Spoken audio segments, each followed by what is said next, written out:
Well, a little update on the Tundra. We got the inner pieces out, got them cut out and pried out, got the rivets cut out. We can really see how bad it's rusted. I'm not really sure what the hell Toyota's got going on here. It looked like they were almost like knockouts from the factory that just weren't welded. Maybe somebody out there in Toyota land can explain that one a little better than me. I don't know what the hell that's all about. Fix the top edge there. As you can see, the bottom edge is pretty thin right there, and now this kind of doesn't exist there.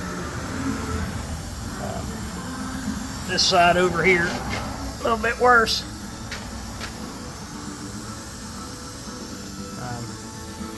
Same thing, this one's got the knockout there, but it's been welded.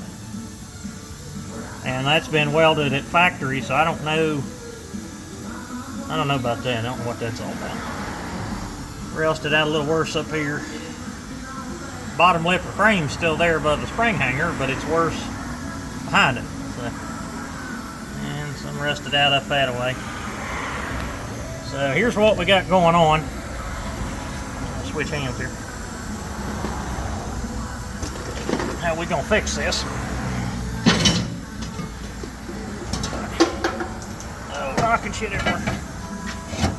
We've got